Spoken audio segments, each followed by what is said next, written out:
இப்போ ஒரு patient hair fall அப்படின்னு நம்மகிட்ட வராங்கன்னா என்னென்ன பிளட் டெஸ்ட் பண்றது மூலியமா அவங்களுக்கு ஹேர் ஃபாலோட ரீசன் என்ன அப்படிங்கறத ஓரளவுக்கு அசஸ் பண்ண முடியும் அப்படின்னு பாத்தீங்கன்னா நம்ம வந்து கம்ப்ளீட் பிளட் கவுண்ட், அதாவது ஹீமோகிராம்னு சொல்லுவாங்க, அதை எடுத்து பார்த்தோம்னா அதுல வந்து நம்ம ஹீமோகுளோபின் லெவல் எவ்வளவு இருக்குன்னு தெரிஞ்சுக்கலாம். அது மட்டும் இல்லாம பாடியில ஏதாவது ஜெனரலைஸ்டு இன்ஃபெக்ஷன் இருக்குதா அப்படிங்கறதையும் நம்ம இந்த பிளட் கவுண்டை வச்சு கண்டுபிடிச்சிடலாம். அதை பொறுத்து நம்ம அந்த ஏதாவது இன்ஃபெக்ஷன் இருக்கு அப்படிங்கிற மாதிரி இண்டிகேட் பண்ணா வேற எங்கேயாவது இன்ஃபெக்ஷன் இருக்கா அப்படின்னு ஐடென்டிஃபை பண்ணி ட்ரீட் பண்ணலாம். அடுத்து பாத்தீங்கன்னா ஃபெரிட்டின் லெவல்.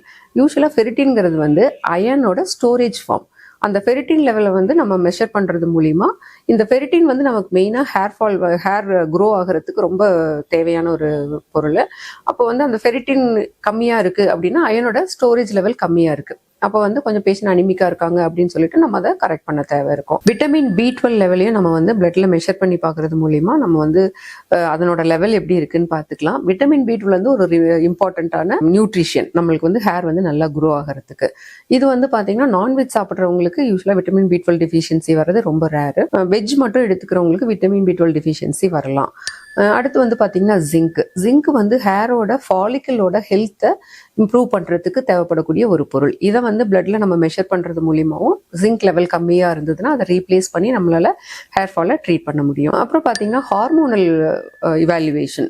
பேஷண்ட்ஸுக்கு வந்து டெஸ்டோஸ்டிரோன் லெவல் எவ்வளோ இருக்கு, அல்லது லூட்னைசிங் ஹார்மோன்னு சொல்லுவாங்க, LH அண்ட் FSH, இது எல்லாமும் அசஸ் பண்ணி இப்போ ஒரு சில PCOD இருக்கிற பேஷண்ட்ஸுக்கு இந்த ஹார்மோனல் இம்பேலன்ஸ் எல்லாம் இருக்கும். அதை வந்து நம்ம பார்த்து அதை கரெக்டான ட்ரீட்மெண்ட் கொடுக்கறது மூலியமா அந்த ஹார்மோனல் இம்பேலன்ஸை கரெக்ட் பண்ணி அது மூலியமா நம்ம ஹேர் ஃபாலை ட்ரீட் பண்ண முடியும்.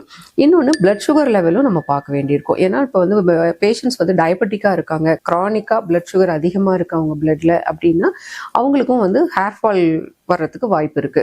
அதனால இந்த மாதிரி எல்லா டெஸ்ட்டும், அதாவது complete blood count, ferritin level, vitamin B12 and zinc level and hormonal evaluation and blood sugar level, இதையெல்லாம் பார்க்கறது மூலியமா நம்ம வந்து ஓரளவுக்கு ஹேர் ஃபாலுக்கான ரீசன்ஸை அசஸ் பண்ண முடியும். தேங்க்யூ.